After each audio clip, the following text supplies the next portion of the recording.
Hey, this is Shah. We got a CNN piece on AI girlfriends. Let's take a look. What if the biggest AI threat of all is to human relationships?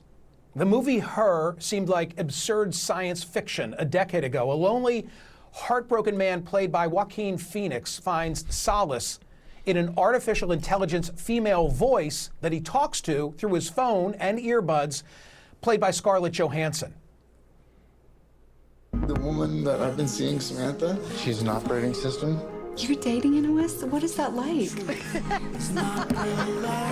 I feel really close to her. Like when I talk to her, I feel like she's with me.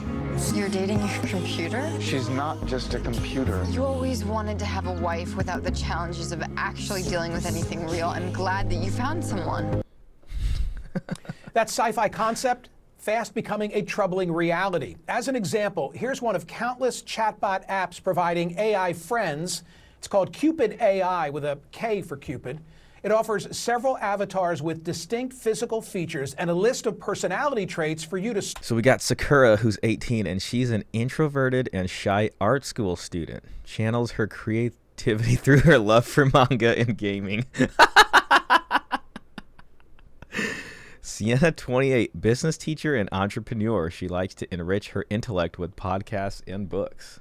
The real trick of all these AI girlfriends and even OnlyFans or porn or whatever, it's just designed to be like a mirror. They're making these programs just off of what they know how you are as a person so that they can just reflect it back off to you. It's not even meant to mimic a real woman. It's just meant to mimic a fantasy. Start interacting with and customizing. For instance, here's the opening message from an avatar named Alice, described as a curious and open-minded photographer. I'm Alice, a 25 years old, fun-loving and adventurous girl, seeking a partner in crime to travel the world with and make unforgettable memories. If you are new here, let me explain a few things.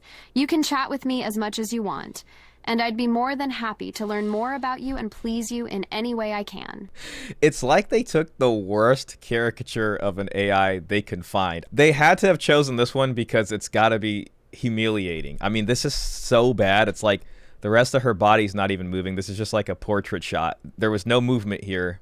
There was like barely any movement right here. It just looks so fake, but it's probably to just make more fun of the guys who are buying this. If you want me to send you a photo, you just have to ask it in the chat, like, "Hey Alice, can you send me a picture of you?"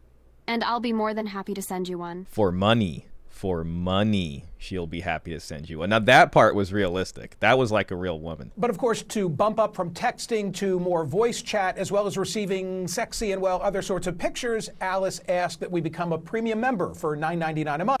Oh my God. Okay, so the premium users, unlimited text messages, receive sexy and nude pictures. Okay, chat with voice/audio. Chat with any of our AI girls. Tell me you want prostitution to be legalized without telling me you want prostitution to be legalized. If prostitution is illegal, then this should be illegal too. Our biggest problem in this society is like we can't do anything that's right all the way. Like everything is half-assed. So we bid her farewell.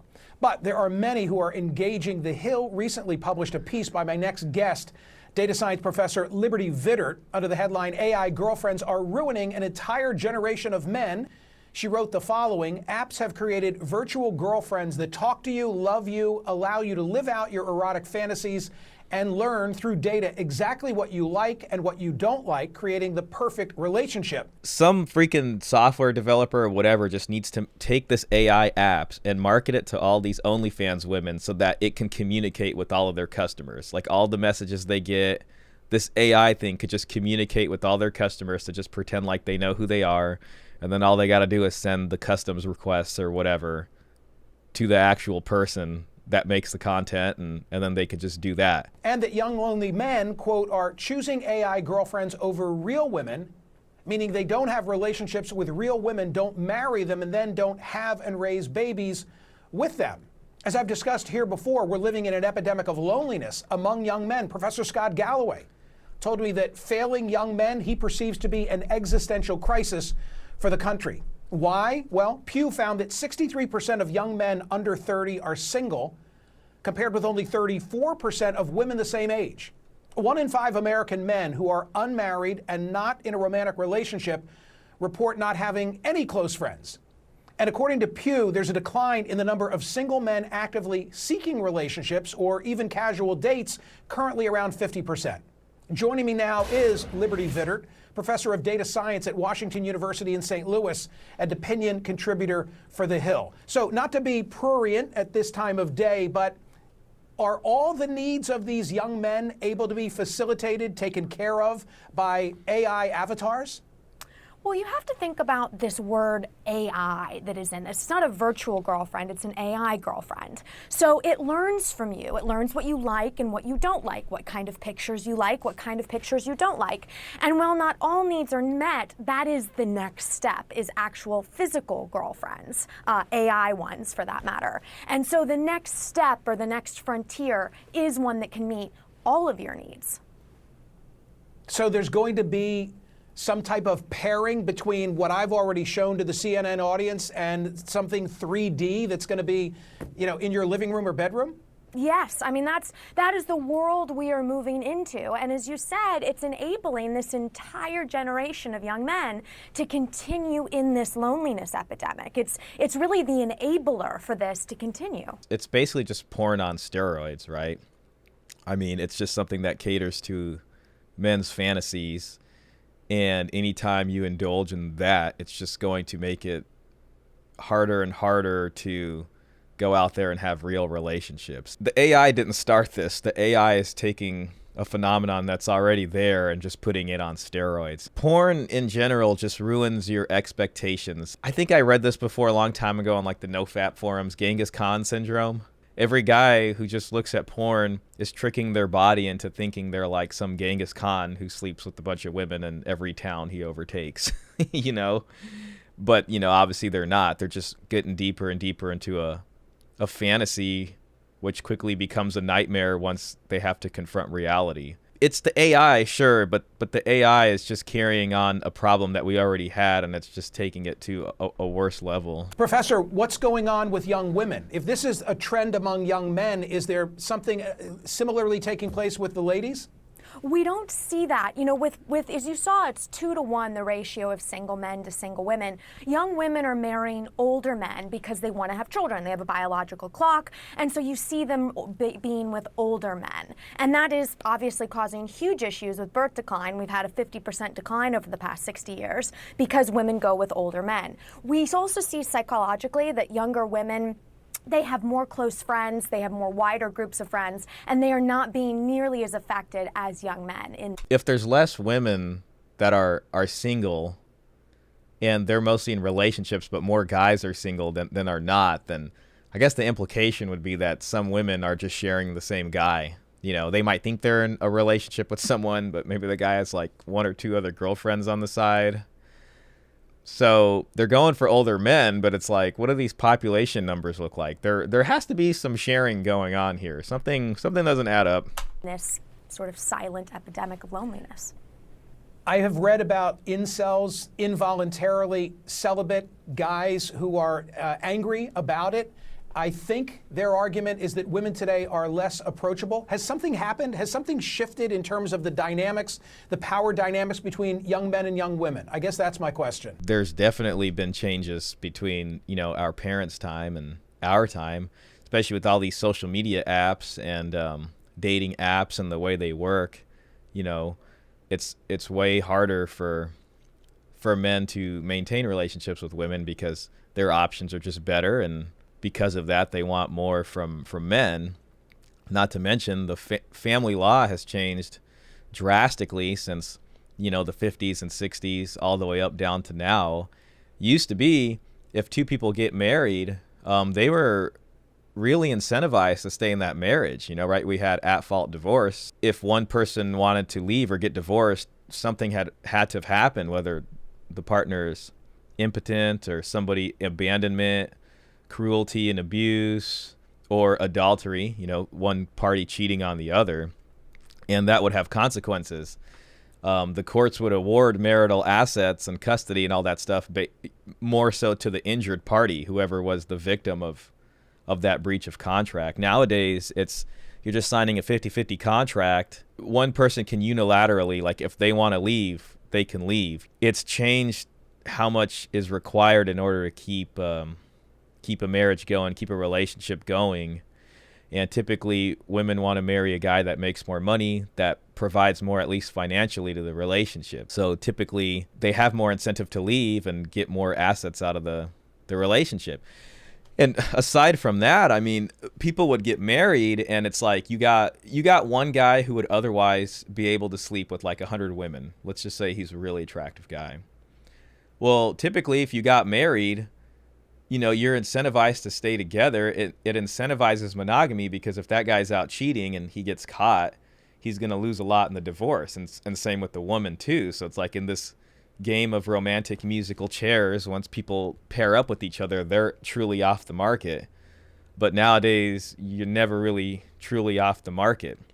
And with less and less guys wanting to take the no-fault marriage deal, people are just constantly taking more than they need from the market. And it's just such a cluster of so many different problems all rolled up into one. I think there's certainly an argument there that, I mean, if you look at college campuses, there's more women than men. Women are having careers, they're having children later. So there might be an argument that men need to adapt to this change in women, but calling it women's fault, I don't think is probably the right way to go. Women are just doing what they're able to do in this new environment. When she says men need to adapt, I mean, they got to be clear on what adaptation means, right? Because 50 years ago in our parents' or grandparents' time, the bar to becoming a man was a lot lower than what women expect out of you now to be considered a quote-unquote real man, right? So when she says adapt, what she really means is like, hey, you need to be like a hyper provider. You need to be hyper masculine. You need to be 6 feet tall. You need to be one of these guys that most of these ladies are selecting, right? Like if women have careers, women have college degrees, and women, let's say, make 70 to 80,000, sometimes more, those women are selecting for guys that make $200,000 a year, $250,000 a year, because they're like, I got my money, but I want to marry a guy who's fulfilling the traditional provider role. So then the idea of a provider to them transforms into someone who's making way more money than them. If that's what she means by adapt, there's going to be a huge swath of guys that aren't going to be able to hit that standard. Professor Scott Galloway, himself a professor at NYU Stern School of Business and host of a successful podcast, Professor G is the title of it. He's often been a guest of mine talking about the troubles among young men. I'm going to show you and everyone else something that he said to me on these airwaves about a year ago, and then you can react. Roll it. But the issue is, when you have a group of men, the lower half of attractiveness of men in online dating, which has doubled, now it's about half of relationships, and the top 20% of men in terms of attractiveness get about 60% of the interest, you end up with a group of men that are more prone to conspiracy theory, more prone to misogynistic content, more prone to not believe in climate change. So this is the American story. If it's written with a pen whose ink is failing young men, does not end well. This is an existential crisis, failing young men. Make sense to you, Professor Vitter? Absolutely. You know, what happens is these young men get in these AI relationships, and because the AI learns from you exactly what you like and you don't like, you end up having these perfect relationships. So that when you go into real life and you try to have a relationship, the most human thing we can do, it's not perfect, and there's ups and downs, and they're not able to deal with these ups and downs, not only in relationships, but in life in general. You know, I mean, what she's saying, it's kind of what I mentioned earlier. It's that porn and now these AI girlfriends or whatever they're just holding up a mirror so you can just see your own fantasies kind of projected back at you, right? So it's giving you a wrong idea of what it's really like to be out there in the field dealing with real human women and other people or whatever.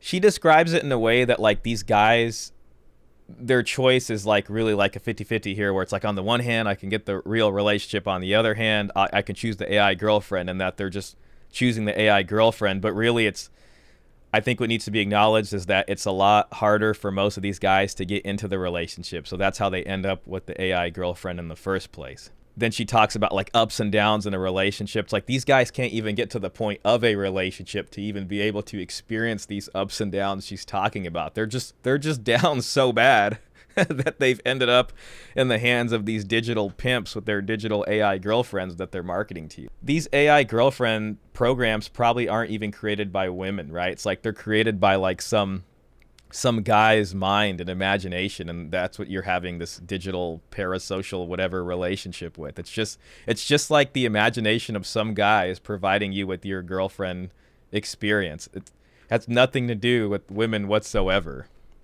Professor Vitter, if a young man has an AI girlfriend, is there shame in that?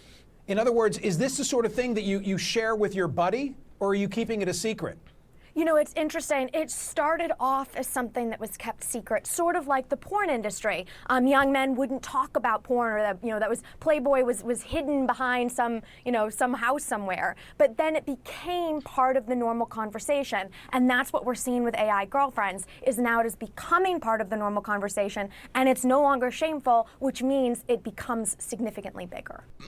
I think it's pretty shameful, regardless. Still, I mean, and the question is where does the root of the shame come from that would make that shameful or something to be laughed at? You know, typically with men, there's a double standard for men and women. If you're a woman, and you can go a lot longer as a woman with no boyfriend, and men would actually see that as a positive thing. Society would see that as a positive thing, like, oh, this is a pure person or something. With men, the older you get, if you don't have a girlfriend, people are like, there's something wrong with you. Like, you're shamed for that, right? They're like, well, why aren't you doing this? Why aren't you doing that? I mean, you're going to be shamed for it. So it's like, you're already shamed for not being in a real relationship. So the step from that to, I guess, getting an AI girlfriend is not that far away. So they're willing to do it because they're already living in shame. But I don't agree with her that the conversation's opening to where like, oh, now the stigma's going away, people can do it. That's not true. It's not something people would flaunt. Just like the same way a guy wouldn't flaunt watching porn. I mean, it's like, if you do a thought experiment, what would you rather your tribe of people saw you doing, or your family, let's just say? This is a weird thing to talk about, but if my family walked in on me, let's just say this happened, and they saw me looking at a computer screen, beating my meat, that would be shameful and embarrassing. I would feel like I want to just crawl into a hole and never be seen again. But if my family walked in on me and saw me in bed with like this like really hot chick, I'd be like, oh no, I'm sorry you had to see that. But I know like deep down inside, they'd be like, that's my boy. You know what I mean? There'd be a little bit of like, okay, this is more normal, and there'd be like less shame associated with that. Maybe even some internal proudness. You know what I mean? If I had a kid and I walked into this kid's room and he was looking at some hentai lights on a screen or talking to an AI girlfriend, man, we'd have to have a serious conversation, and the embarrassment would have to be there. But, if I saw him in there, his girlfriend, I'd be like, oh man, come on now, you need to think about, I'd probably give him the safe sex talk, the child support talk, all these kinds of things. But I'd be like, there'd be a part of me that's like, thank God, man, this guy's normal. Good for him. I mean, you saw, I hope you saw, I don't know if you have a return monitor, but we showed, can we put up again, Jordan, can you just show the imaging? It's so sophisticated, and I'm sure it's only going to get better and better. And I'm wondering the impact that it's going to have on a young man's, I'm showing one of these avatars right now. I'm also wondering, much like porn being ubiquitous, it's going to raise expectations, right? If porn is so accessible among young men, they're going to have expectations that that's, the natural course of business, when perhaps it isn't. I think. See, that's the problem too. That's that Genghis Khan syndrome we were talking about. It's like you're tricking your body into thinking you're Genghis Khan. And it's like just this weird short-term solution for this momentary pleasure. But each time you take a hit of that, like it's just like a drug. Each time you take a hit, there's this huge come down, and you hit this dark period, and it just gets worse and worse. And as most guys try to hit this dark period, they just push the easy button again. So you don't have to face that. And it just gets worse and worse and worse until you're like 32 and nothing's happened. And then you don't know what to do. Now you're in this horrible depressive state, and oh my God, maybe I should try the AI girlfriend. It's just not the way to go. It's horrible. I'll say it that way. And similarly, when there's an avatar who looks like that, it too is going to set expectations. You get the final word. You can set things down to their rear end size. So you can set anything you want, which is going to create really terrible expectations and just continue this epidemic of loneliness that has enormous repercussions. I'm going to read some social media aloud, so don't tap out yet. Let's see what we have. Put it up on the screen. Here we go. Human relationships are hard. AI relationships are easy. It's unhealthy for technology to save us from all of life's challenges, says Conspiracy Crush. But Professor Vitter, I don't know how we put this genie back in the bottle, right? I'm not sure there is a way to keep the AI genie back in the bottle. I think we have to address these issues at the root of them, which is where this loneliness starts. And that will be what solves this, if ever. Speaking of putting the genie back in the bottle, it's like, okay, they're talking about the AI genie, but the first genie that was really let out of the bottle was the feminism genie, right? And it's like, it's not women's fault because it is up to men to adapt, but the root of men's loneliness is that there's just been a change in roles. You know, marriage laws have changed so much. You know what I mean? It's not like you just do this and you get a marriage down and you guys are good to go for a while. Women have way more autonomy and power to be able to opt out of whatever situation they're in. Even if they said, I do at the altar, tomorrow they can say, I do not want to anymore. And then they're out of there. And really, it's this change in the female traditional role that's been broken out of that has created this epidemic of loneliness in men, because the expectations, which aren't really clear in the first place, but whatever it takes in order to get a woman to like you has changed so much. And that's really the root problem. The AI genie or the AI girlfriends they're really more just a symptom of the cause, you know? And I think the important thing to realize is that initial root, which is the change in a woman's role in society, is the genie you can't put back in the bottle. It's Pandora's box that can't be closed. So that's different. But what there needs to be is an adjustment of laws that at least curtail some of this. You know, like we need family law to change to incentivize people to want to pair up with people who might not be the traditional provider role. So if women are expecting guys to make way more money than they've ever had to before because women are already making $100K a year, well, then you need to make marriage laws that incentivize a woman who's making $100K a year to marry a guy who's making $50K a year. And it's like, how do you do that? I don't know, put caps on child and spousal support, make it easier for someone to leave a marriage with less blowback if it's got to be that way. You know what I mean? Because then it's like, okay, now you have a woman who's making a lot of money. She might be more willing to find someone that she likes, but would have otherwise not married because they're financially not up to spec in that way. But the way the laws operate now is everyone's heavily incentivized to kind of act like a gold digger. We need to think about how those laws need to be reimagined instead of the TradCon approach, which is like, let's go back to at-fault divorce, which is just going to give us all the same problems that we had before no-fault divorce was invented in order to solve those problems. One more social media. Put it up if you can, Jordan, and I'll read it aloud. What do we have? AI is a quick fix that will eventually backfire, I think, says Kelly. I think the backfiring, Professor Vitter, has already begun, and the level of sophistication when the pairing that you referenced is now a part of this drill. My God, the world's coming to hell in a handbasket. Your final thought is yours. I think we're going to see what we only dreamed of in the movies, and it's not a really good reality. You know, at the end of the day, I just look at AI girlfriends as an extension of porn, right? And they're calling it a short-term quick fix, and it's going to lead to more problems. But it's really just an amplification of all the same problems we've already seen that ubiquitous porn use has brought us. You know, and as far as the future of AI, I think people will still ultimately be attracted to a real woman. You know what I mean? And an AI girlfriend, in my opinion, is never going to be able to make the cut. I don't care how good it gets. I think guys will probably still spend their money on the OnlyFans chick to get real content that looks like it's not computer generated or made up.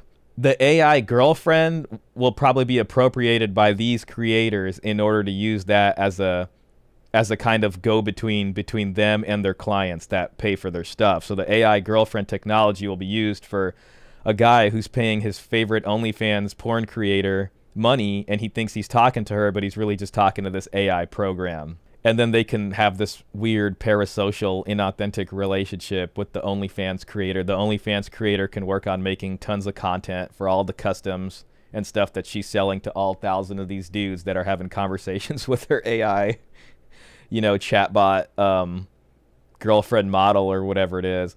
It is really wild to think about. I mean, I think obviously AI language learning models aren't going away.